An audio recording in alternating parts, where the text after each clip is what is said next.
Good morning, and thank you all for coming to this year's Singapore Pavilion at COP30. I'm Cheryl from the Monetary Authority of Singapore, and I'll be your MC this morning. Today marks Finance Day, and here at the Singapore Pavilion, we will be highlighting how Singapore is mobilizing green and transition finance, supporting climate initiatives, and leveraging partnerships with governments, corporates, institutions, and people in Asia and beyond. We have an exciting program lined up today. Throughout the day, you will hear how Singapore and our partners are advancing sustainable finance, building on initiatives first announced at COP28 and progress shared at COP29. These collective efforts have helped lay the groundwork for turning ambition into concrete climate action. This momentum is only possible through strong partnerships, and today's program will showcase the importance of collaboration and innovation in unlocking greater financing for climate projects across the region. To kick us off today, it is my pleasure to present the opening remarks from Mr. Chia Jiun, Managing Director at the Monetary Authority of Singapore. Please sit back and enjoy the video. Distinguished guests, ladies and gentlemen, good morning. Welcome to the Singapore Pavilion on Finance Day. Over the past 3 decades, the annual gatherings of COP have convened and rallied the world to align on common climate ambition and action. Last year in Baku, parties agreed on standards to operationalize Article 6.4 after 6 years. This was a pivotal milestone that lays the foundation for a high-integrity global carbon market. On finance, parties also agreed on a new collective quantified goal of at least $300 billion annually by 2035. This sets out the global ambition to mobilize greater financing for climate action from both public and private sources. With these key milestones, we have the opportunity to turn negotiated text into term sheets and move from pledges to projects. It is here that the ability to mobilize capital and channel it towards climate outcomes is critical. MES remains committed to supporting global climate action. We are working with the financial sector to catalyze Asia's transition towards a low-carbon and climate-resilient future. To do so, we have taken action across 3 dimensions. First, developing credible financing solutions that are practicable and contextualized to regional needs. Second, building capabilities in the financial sector to implement these solutions at scale. And third, demonstrating the mobilization of capital through innovative approaches. So credibility, capabilities, and capital. Let me take each of them in turn. First, developing credible and practicable financing solutions. 2 years ago, at COP28, we launched the Transition Credits Coalition, TRACTION, to study how high-integrity transition credits could address the issue of Asia's legacy coal-fired power plants. At COP30, TRACTION will release its final report. Over the past 2 years, we gathered feedback from TRACTION members and industry experts. The final report sets out practical insights, frameworks, and solutions to develop and structure high-integrity energy transition credit projects. TRACTION's report identifies that Asia holds a substantial potential for generating high-integrity energy transition credits. It sets out solutions and identifies areas of further work. The report also examines practical pathways to scale transition credits. This includes a suite of risk mitigation tools that can help crowd in capital. MS will share more about the report findings later this morning. Since the convening of TRACTION, the energy transition credit landscape has continued to mature. Verra introduced the first transition credit methodology in May. Interest from buyers, financiers, and insurers are growing. MES has launched a statement of support for energy transition credits that has garnered support from public and private sector partners. The statement demonstrates the attractiveness of credible, market-based solutions that deliver real climate impact while addressing Asia's developmental priorities. Today, at least 20 organizations have joined the statement. They include financial institutions with structuring expertise, corporates, and sovereigns, including the Government of Singapore. Progress will take time given the region's starting point and complex challenges ahead. But with the continued support and collaboration of the community, I am optimistic that we can scale new pathways to finance Asia's coal-to-clean transition. Let me turn now to building capabilities. Beyond energy transition credits, carbon markets can be a viable solution for climate action. We believe that financial institutions are not just participants, but key enablers in the carbon markets. They play a catalytic role in aggregating demand, managing risk, and innovating financial products. They can contribute to shaping how carbon markets evolve in the years ahead. However, even as carbon markets continue to develop, financial institutions may face near-term barriers in building capabilities in this area. Developing specialized expertise will take time, costs, and sustained commitment. To bridge this gap, MAS recently launched the Financial Sector Carbon Market Development Grant, part of a suite of Singapore government initiatives to support the development of high-integrity carbon markets.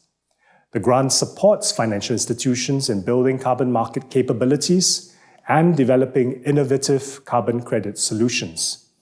This will help support a sustained investment financial institutions in the development of credible carbon credit solutions. This afternoon, our partners showcase will spotlight innovative financing structures that mobilize blended capital to early-stage carbon credit projects and new risk mitigation and insurance approaches that enhance project bankability. These initiatives demonstrate how new capabilities can unlock new market mechanisms for financing climate action. This brings me to the third C, mobilizing capital. MAS is demonstrating how capital can be mobilized towards climate outcomes through Financing Asia's Transition Partnership, FAST-P, a blended finance initiative. Launched at COP28, FAST-P currently comprises the Energy Transition Acceleration Finance, ETF, Green Investment Partnership, GIP, and Industrial Transformation Program, ITP. The Singapore government has pledged $500 million of concessional capital. This will be matched by other sources of concessional capital. Earlier this week, the FAST-P office shared updates on its partnerships. Singapore's Ambassador for Climate Action, Ravi Menon, was also appointed as chairperson of FAST-P's International Advisory Board. The International Advisory Board will provide strategic insight and help advocate for greater capital mobilization to drive Asia's transition. The Green Investments Partnership has achieved its first close recently with a fund size of $510 million. Through active collaboration, GIP brought together global commercial and concessional investors, including governments and philanthropies, and aligned differing investment mandates and risk appetites. GIP has begun putting capital to work in Asia across projects such as renewable energy and storage, electric vehicles, and water and waste management. We continue to engage investors and work towards reaching first close of the next FAST-P partnership. In conclusion, the building blocks of credibility, capabilities, and capital come together to catalyze change and make a difference. By developing credible financing solutions that are economically viable, socially acceptable, and addressing regionally relevant needs. By building capabilities to execute and scale these solutions, and by demonstrating successful capital mobilization to set the flywheel turning for even greater capital flows. We welcome like-minded partners to work with us to develop and trial such solutions, to build deep capabilities, and above all, to demonstrate real-world impact and investable outcomes. Thank you, and I wish you a fruitful day at the Singapore Pavilion and at COP30. Thank you, Managing Director Chia, for the remarks and for setting the tone of today's discussions. We are honored to have with us Lord Adair Turner, Chair of the Energy Transition Commission. We would like to now invite Lord Turner to deliver his keynote address. Lord Turner, please. Well, good morning. It's a great pleasure to be here at an event sponsored by the MAS. I have had a close relationship with the MAS going back, I think, 2 decades to when Tharman Shanmugaratnam was in charge of it. And I remember very well our deep relationship with the MAS at the time of the global financial crisis, when I was the chair of the UK's Financial Services Authority, and I worked very closely with Ravi Menon and many others at the MAS at that time, as we tried to work out how to stop the global financial system going from bad to worse. So it is really great pleasure to now have an engagement with the MAS, not on the subject of financial stability, but on the subject of climate change and the energy transition, and to have the MAS bringing its, as ever, brilliant, analytical, rigorous, logical approach to problems applied to the issue.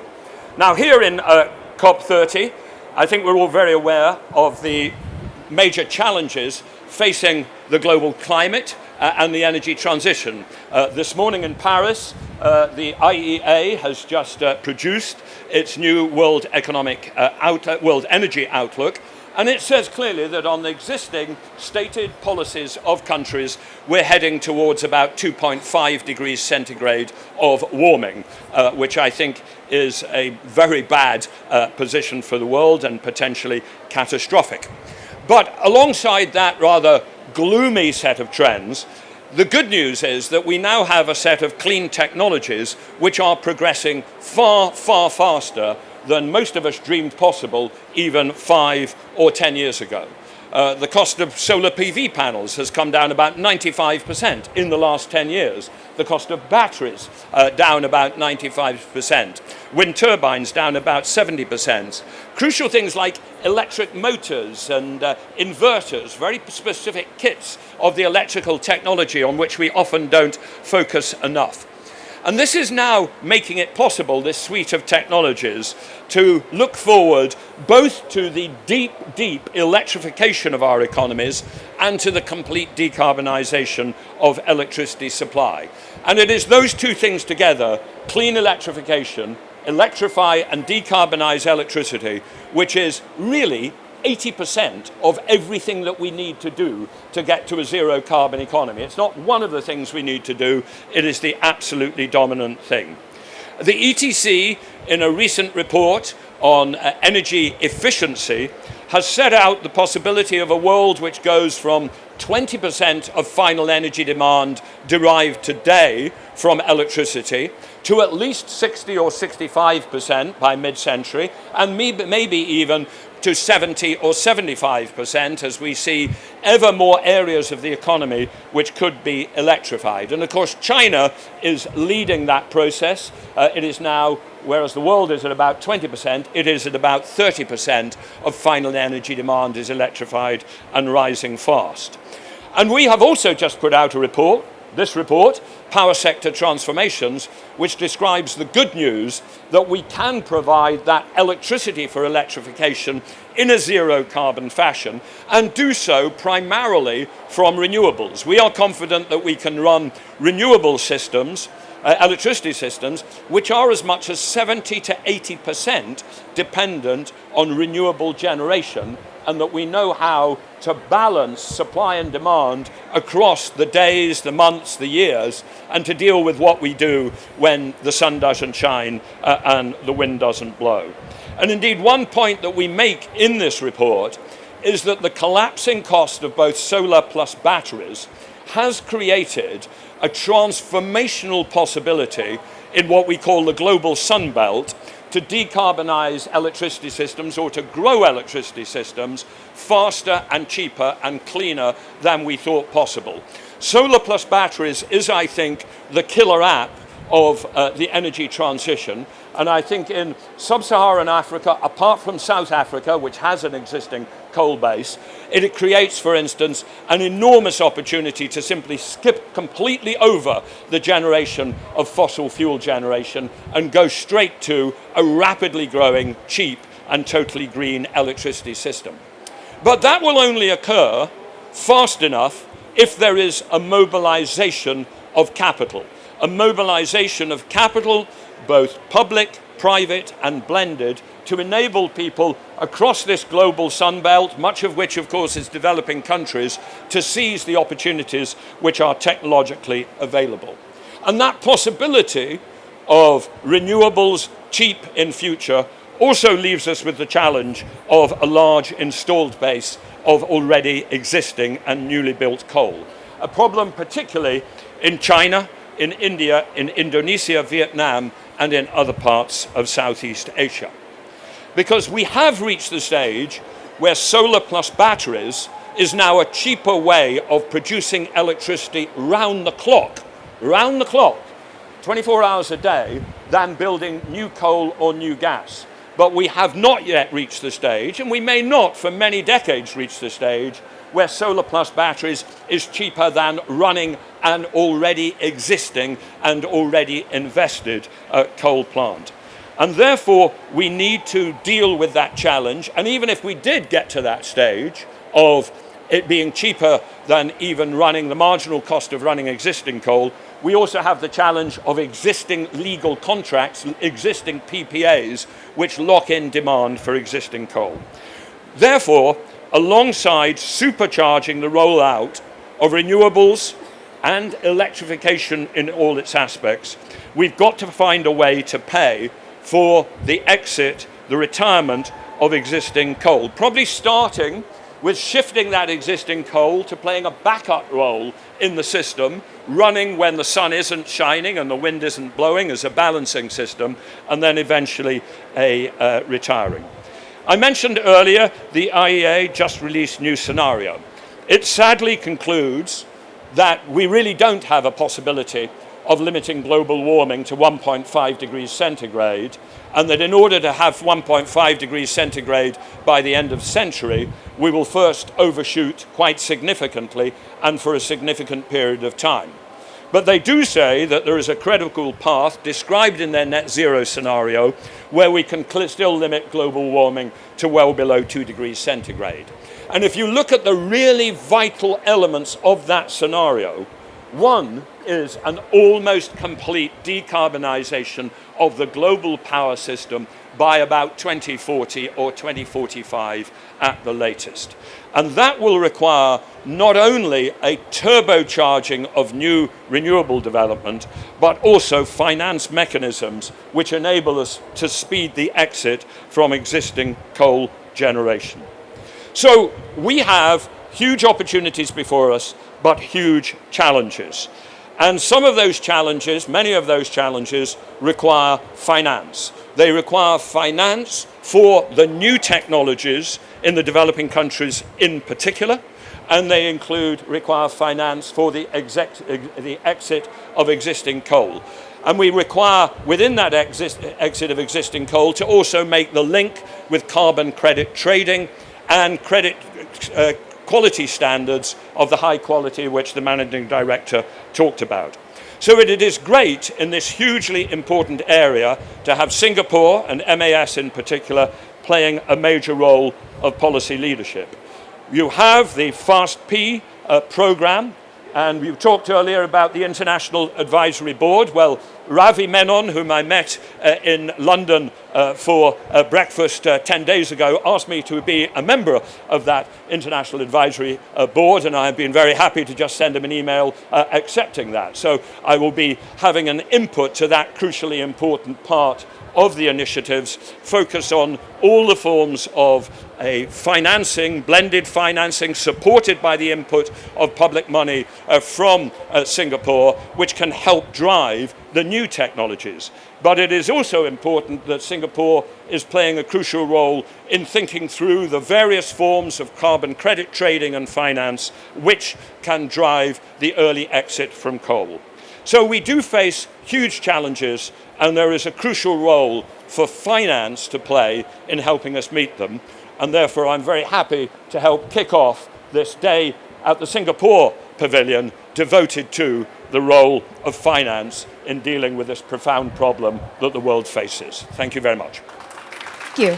Thank you, Lord Turner. If we could invite you to please remain on stage as Ms. Abigail Ng, Chief Sustainability Officer at the Monetary Authority of Singapore, presents a token of appreciation.